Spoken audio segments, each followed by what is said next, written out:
evening, everyone. We just concluded a high-level meeting with President Vučić and Prime Minister Kurti, with both of them. It was the 11th meeting between the two leaders that I chaired, or with the two leaders I chaired it. Not between, but with, because this time it has not been a trilateral meeting. When I took over, the dialogue has been stalled for 2 years already. Therefore, one of my first points of action was to bring the dialogue back to Brussels. I appointed, and the Council appointed, to my proposal, Miroslav Lajcak as a special representative for the dialogue and other Western Balkans regional issues, to keep an eye on the process 24/7. I think that we can say that together we have been working hard and we succeed to put the process back on track. And the European Union is firmly in the driver's seat in the summer of 2020. Looking back at the normalization process during past 4 years, because it's 4 years, it has not been an easy period. It's certainly not. We have been working in an increasingly complex geopolitical context. We have been faced with multiple crises, tensions and escalations, primarily over license plates and freedom of movement issues. We have seen barricades. We have seen roadblocks. We have been witnessing protests turning violent and leaving more than 90 KFOR peacekeepers injured in May 2023, at the most dangerous moment of these last 4 years. We have seen also an armed incursion in September 2023, in which one Kosovo police officer was killed. This was also another very dangerous moment. But despite these challenges and difficulties, there have been successes. And I would like to take a moment to highlight what we have managed to achieve, because it is often overlooked that the dialogue can actually deliver for the benefit of citizens in Kosovo and Serbia. Yes, we managed to move ahead with implementation of the energy agreements by agreeing on the energy roadmap, which has been an important step towards ending the more than 20 years long unregulated practice of non-payment of electricity in the north of Kosovo. This has been solved. We succeeded in abolishing the entry-exit documents, finally allowing all citizens of Kosovo and Serbia to travel freely between Kosovo and Serbia just using their identity cards. And we ultimately solved the license plate issue with the mutual recognition of license plates of Kosovo and Serbia. This means that both the stickers and the license plate issued by Serbia in Kosovo belong to the past. They are no longer there. Freedom of movement. This is also an important achievement. People can now freely drive through and between Kosovo and Serbia. Allow me to stress the importance of these achievements that benefits people. But most importantly, we managed to reach the milestone agreement on the path to normalization and its implementation annex in February and March 2023, the so-called Ohrid agreements. And we need to acknowledge that it truly is a leap forward, because for the first time, this provides a clear framework for the future of the process. Now we know what we agreed to do. However, unfortunately, more than a year later, the agreement remains unimplemented. It's an important step forward.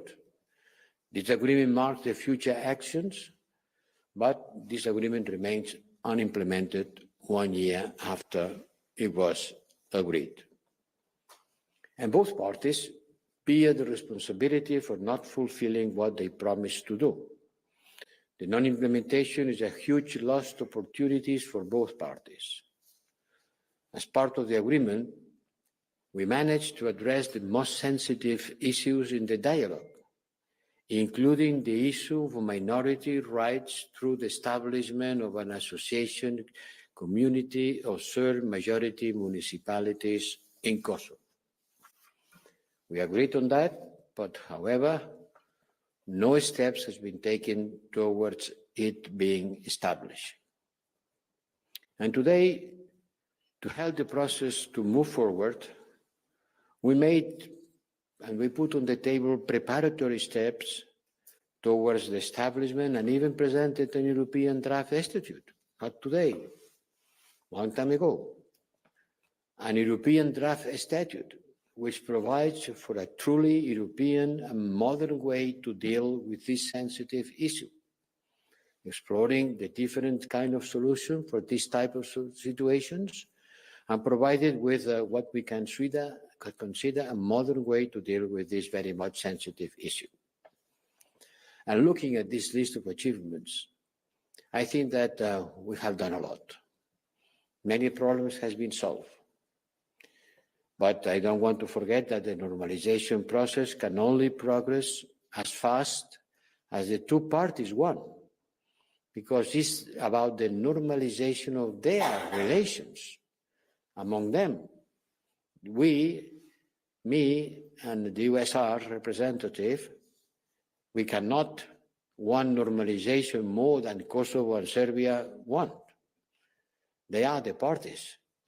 They have to normalize among them, not with us.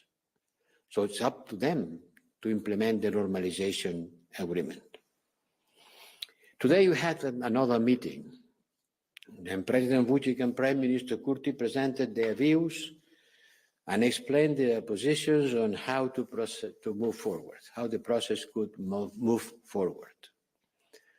The discussions were, as expected, as difficult as always have been, and in the end, they were not a trilateral meeting. Kosovo was not ready for this. Kosovo was not willing to do this trilateral meeting. Serbia was ready to do it, but you need two to dance tango, and we need two to sit around the table in order to continue the dialogue. This has not been possible today. Unfortunately, no progress in implementation of the agreement could be achieved today. Prime Minister Kurti presented 3 conditions for their further engagement in the broader normalization process. Allow me to explain why it has not been possible to go forward today. Because Prime Minister Kurti presented 3 conditions for their further engagement in the broader normalization process, and I want to quote, in order to stick to the reality as much as I can in my explanation. I quote, first, formalization of the basic agreement through signing by the respective heads of state and government. This is an old request. Second, withdrawal of the reservation letter officially deposited by within the External Action Service by former Prime Minister of Serbia, Ms. Brnnic, dated 13th of December 2023. We are still talking about things that happened 6 months ago. And third, handing over Milan Rajdocic and his paramilitary terrorist group to Kosovo's judicial authorities.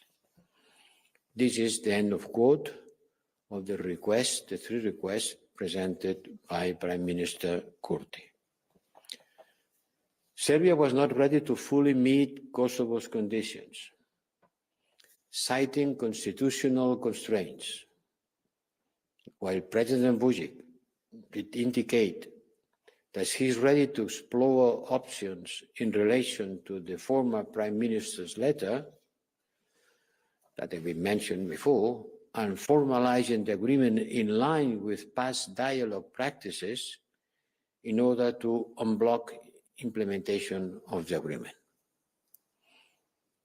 Prior to the meeting, the EU, we have presented a new proposal for the implementation plan that would guide the implementation phase of the agreement.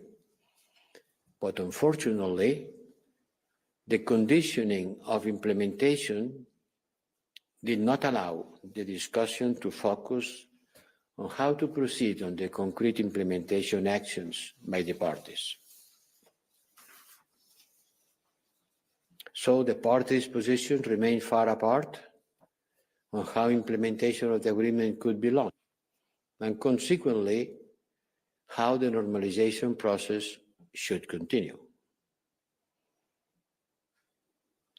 As I said before, we cannot want a normalization at the European Union alone on the relations between the parties if themselves cannot agree on how to move forward. We cannot substitute them on the implementation of the agreement. Our role is to assist and to support the parties in their efforts under the dialogue process, and this is what we are still committed to continue doing. In this vein, the process will continue. We will continue working on it. And the USR RISEC will host the two chief negotiators in Brussels next week to continue discussing on the implementation plan of the agreement as well as other dialogue issues. On our side, we will continue working. And now is for the two parties to show constructiveness and enable the process to move forward. We continue believing that this is in their interest and in the interest of the European integration aspirations. I believe it takes courage, vision, and political will of the leaders for the future of Kosovo and Serbia and the well-being of their citizens. Once again, as the European Union, we stand ready to help every step along the way. Today it has not been possible to go further, but we will continue putting all our efforts and capacity at the service of the normalization of relations between Kosovo and Serbia. Thank you.